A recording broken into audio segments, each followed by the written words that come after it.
Olá, meu irmão e minha irmã. Jesus te ama. Nesse dia de hoje, eu vim aqui partilhar um pouco da palavra do Senhor com vocês. Vim meditar, na verdade, junto com vocês. Aquilo que o Senhor colocou, trouxe ao meu coração. E eu queria convidar você já ir pegando sua palavra. Eu vou tentar enxugar um pouco esse vídeo para não ficar tão grande.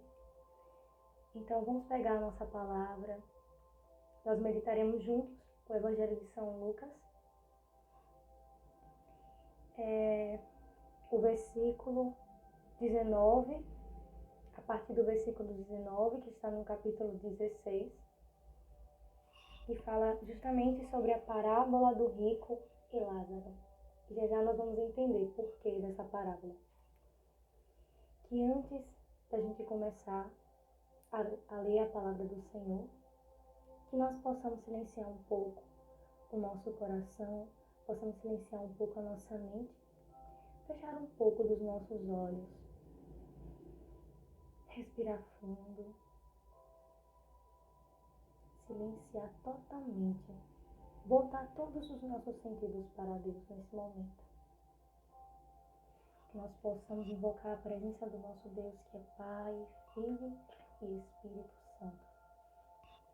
E possamos pedir que o Espírito Santo e a Virgem Maria possam vir sobre o nosso coração, fazendo com que o nosso coração seja um bom terreno para a palavra de Deus, para receber o anúncio da palavra.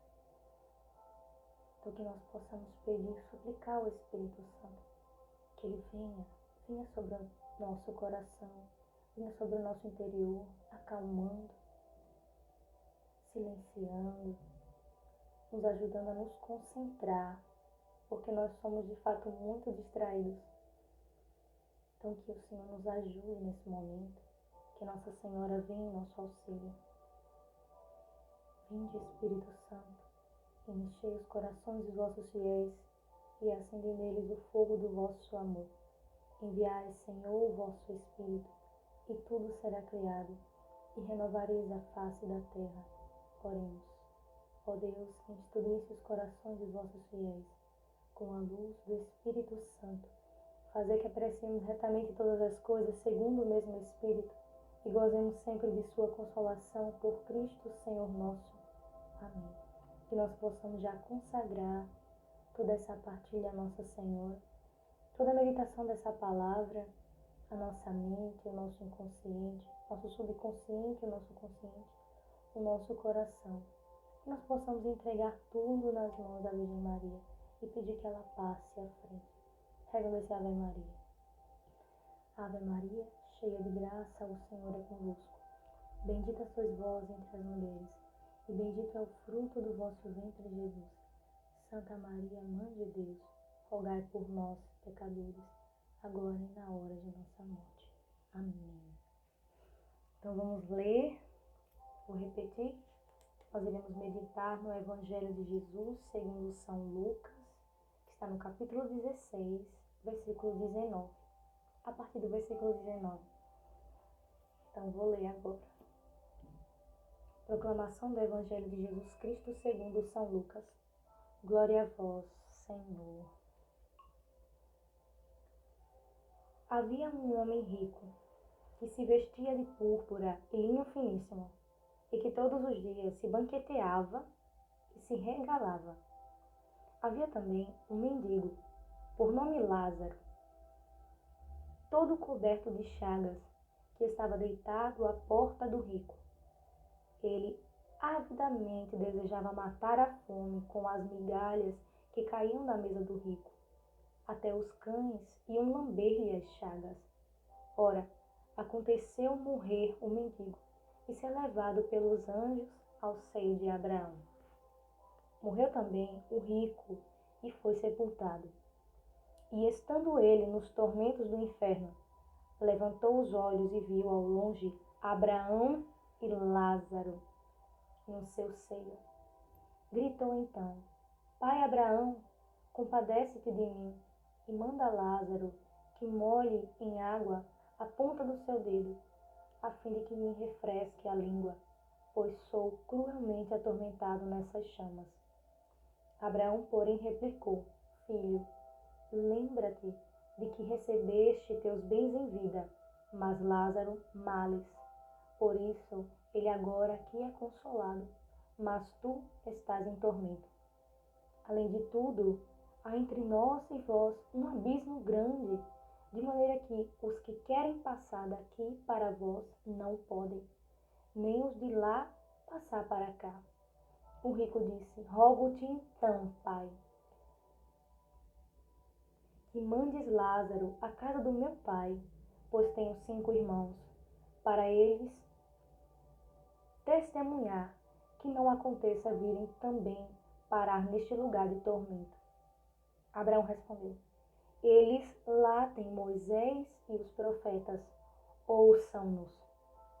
O rico replicou: Não, pai Abraão, mas se for a eles algum dos mortos, se arrependerão. Abraão respondeu-lhe: Se não ouvirem a Moisés e aos profetas, tampouco se deixarão convencer, ainda que ressuscite algum dos mortos. Palavra da salvação. Glória a vós, Senhor. Então, meus irmãos, enquanto eu pensava nessa parábola, eu vi aqui um contraste de vida e via também a questão do dinheiro, das riquezas, mas não é justamente sobre isso que eu quero falar. Eu queria que a gente pudesse se colocar no lugar desse rico, que a gente pudesse analisar a nossa vida, porque nós frequentamos a igreja, nós temos uma religião, nós ouvimos a palavra do nosso Deus, nós dizemos que conhecemos a Deus também, dizemos que o amamos, dizemos que cumprimos os seus mandamentos, muitas vezes, mas se a gente for analisar bem a nossa vida, nós vamos perceber que muitas vezes somos como esse rico. Por quê? Porque esse rico, ele só pensava naquilo que está fixado nessa terra, naquilo que é parte dessa terra, na vida que passa. Ele só estava preocupado com os bens materiais dele, estava preocupado com as riquezas dessa vida, até mesmo com os prazeres dessa vida, os prazeres que ele poderia obter com o seu dinheiro, com o seu trabalho, com a sua riqueza. Ele estava realmente com o coração ancorado nas coisas dessa terra, nos bens passageiros, e não se importava com a vida futura, não se importava com a vida eterna, não se importava com o reino de Deus. E assim somos nós. E muito mais diferente do que esse rico, muito pior do que esse rico somos nós. Porque nós frequentamos, como eu bem dizia, a igreja. Nós ouvimos falar a palavra de Deus. Nós conhecemos os mandamentos do Senhor e não é de hoje. Mas ainda assim, não buscamos a nossa conversão. E era justamente aí onde eu queria chegar. Por quê? Aquilo que Deus deseja para nós é a conversão do nosso coração. É a nossa mudança de vida. É que nós paremos de basear nossa vida simplesmente naquilo que passa. Paremos de buscar sentido nas coisas dessa terra. O que Deus deseja para nós é que realmente reconheçamos que o sentido das nossas vidas é Ele. E que a nossa meta deve ser o céu. A nossa meta deve ser as coisas que não passam. Deve ser a eternidade com Ele. E eu gostaria de ler também, para partilhar com vocês, uma leitura que está em Ezequiel, no capítulo 18, a partir do versículo 21. Veja bem o que diz o Senhor por meio do profeta Ezequiel. Se, no entanto, o mal renuncia a todos os seus erros, para praticar as minhas leis e seguir a justiça e a equidade, então ele viverá de certo e não há de perecer. Não lhe será tomada em conta qualquer das faltas cometidas. Ele há de viver por causa da justiça que praticou. Terei eu prazer com a morte do malvado? Oráculo do Senhor Javé. Não desejo eu antes que ele viva, mude de proceder? E se um justo abandonar a sua justiça, se praticar o mal e imitar todas as abominações cometidas pelo malvado, ele viverá? Não será tido em conta qualquer dos atos bons que houver praticado, em razão da infidelidade da qual se tornou culpado e dos pecados que tiver cometido, que deverá morrer. Dizeis, não é justo o modo de proceder do Senhor. Escutai-me então, israelitas. O meu modo de proceder não é justo? Não será o vosso que é injusto? Quando um justo renunciar à sua justiça para cometer o mal e ele morrer, então é devido ao mal praticado que ele perece. Quando um malvado, porém, renuncia ao mal para praticar a justiça e a equidade, ele faz reviver a sua alma. Se ele se corrige e renuncia a todas as suas faltas, certamente viverá e não perecerá. E eis que a casa de Israel pretende que o modo de proceder do Senhor não seja justo. Não é acaso o vosso modo de proceder que é injusto? Palavra do Senhor. Graças a Deus. E gostaria de repetir aqui esse versículo 23 e ler o 32. Terei eu prazer com a morte do malvado? E o versículo 32. Não sinto prazer com a morte de quem quer que seja. Convertei-vos e vivereis. Então, meus irmãos, nós podemos entender que o Senhor não deseja a nossa morte. O Senhor não deseja a nossa condenação, mas pelo contrário, Ele deseja que nós usemos o tempo que nós temos aqui nessa terra para mudar de vida. Porque todo o tempo que nós temos aqui não é para viver de qualquer modo, não é para se embriagar ou simplesmente comer, encher a nossa barriga, ajuntar riquezas ou qualquer outro tipo de coisa. O Senhor deseja que nós empreguemos o nosso tempo pela causa que vale a pena, que é a eternidade, que é o céu, que é a nossa conversão. Porque quando nós buscamos a conversão todos os dias, nós estamos garantindo para o Senhor que Ele não nos perderá. E essa é a missão de Jesus. Quando Ele veio com a missão de fazer com que não se perdesse nenhuma de suas ovelhas, nenhuma das ovelhas do Pai. Porque nem o Pai, nem o Filho e nem o Espírito Santo desejam que a gente se perca, que os filhos dele se percam. Pelo contrário, ele deseja que a gente viva. E por que muitas vezes nós vemos a palavra do Senhor de um modo tão duro? O Senhor falando através dos profetas de um modo tão duro. Porque qual é o pai que para corrigir o seu filho não fala de modo sério com ele?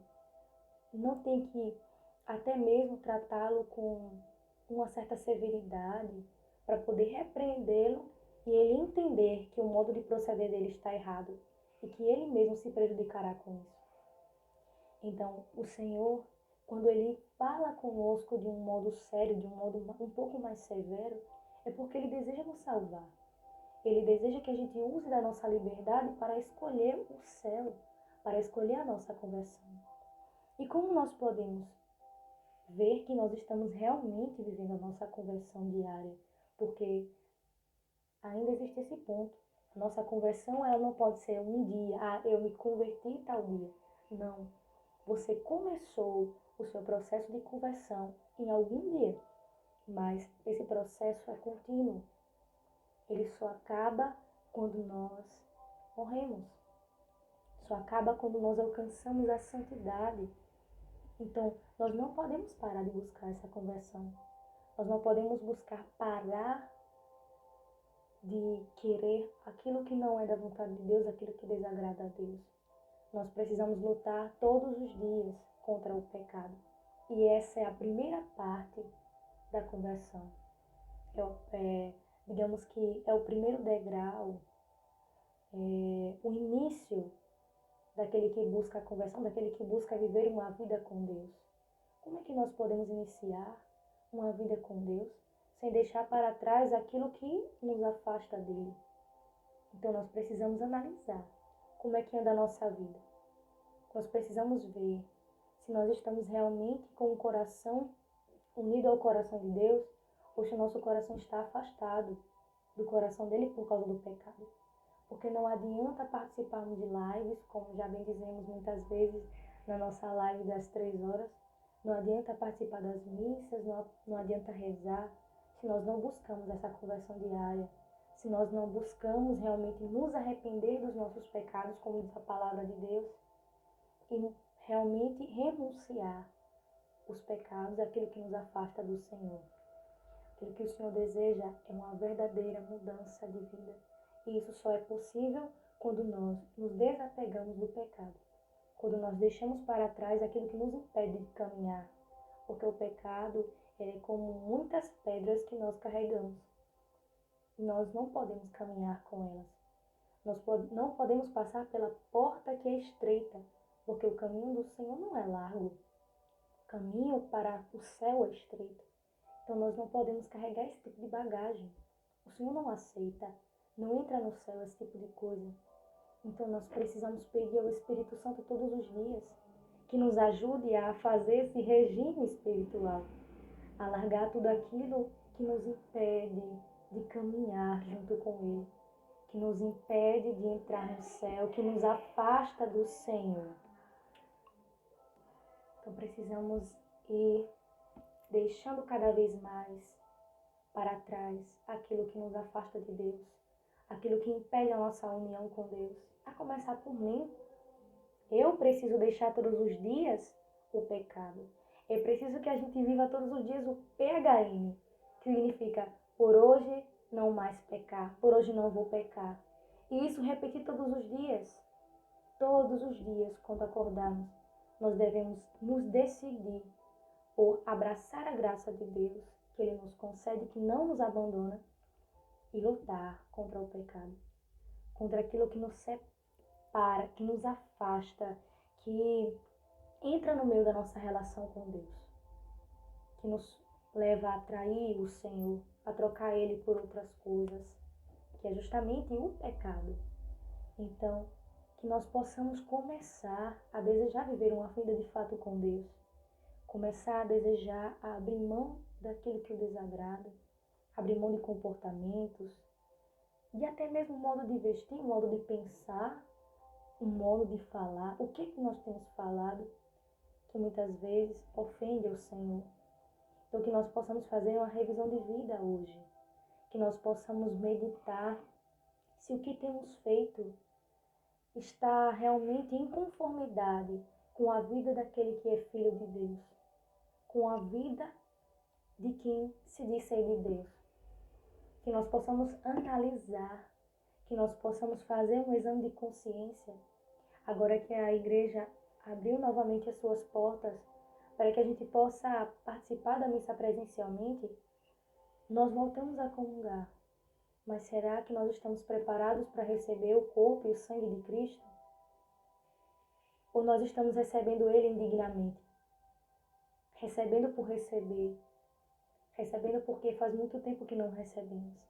Não é assim, meus irmãos. O Senhor, Ele deseja que nós estejamos com o interior preparado, com o interior limpo, para que Ele possa habitar e fazer uma obra nova. Mas para isso nós precisamos cooperar com Deus. Nós precisamos querer. Então que nós possamos pedir nesse dia de hoje o Espírito Santo sobre nossas vidas, sobre a nossa mente, sobre o nosso coração. Se ainda temos dificuldade de deixar certos pecados, certos comportamentos, certas atitudes, que nós possamos pedir a graça de Deus, que vem em nosso auxílio, que não nos abandona. Possamos pedir a Nossa Senhora, que é a nossa intercessora fiel, que ela nos ajude a não viver como esse rico da parábola que Jesus contou, a não proceder mais de forma incoerente, não proceder mais de uma forma que vá ofender o nosso Deus. Mas, se nós fazemos esse propósito de realmente não mais ofender a Deus e caímos, que nós possamos nos lembrar da misericórdia do Senhor. que nos acolhe. E para isso eu quero ler uma parte daquilo que Jesus fala a Santa Faustina no seu diário. Quero deixar para vocês essa palavra do Senhor também, que foi colocada no coração de Santa Faustina e que ela escreveu no seu diário, né? Para que a gente tenha sempre esperança na misericórdia de Deus, por mais que sejamos muito pecadores, muito miseráveis. Ele diz assim: deves saber, minha filha, que entre mim e ti existe um abismo insondável que separa o Criador da criatura, mas esse abismo será preenchido por minha misericórdia. Diz às almas que não impeçam a entrada da minha misericórdia nos seus corações, pois ela deseja tanto agir neles. A minha misericórdia trabalha em todos os corações que lhe abrem as suas portas, e tanto o pecador como o justo necessitam da minha misericórdia. A conversão e a perseverança são uma graça da minha misericórdia. Então, meus irmãos, o que seria de nós sem a misericórdia do Senhor? Que nesse dia de hoje nós possamos pedir ao Espírito Santo não somente a graça da conversão, mas que nós possamos louvar a Deus por sua infinita misericórdia, pelo seu infinito amor que nos alcança e se renova em nossas vidas todos os dias. Que vocês possam ficar com Deus, que vocês possam realmente acolher essa palavra em seus corações e buscar viver conforme aquilo que o Senhor nos chama a viver nesse dia de hoje. Com a paz de Cristo e o amor de Maria.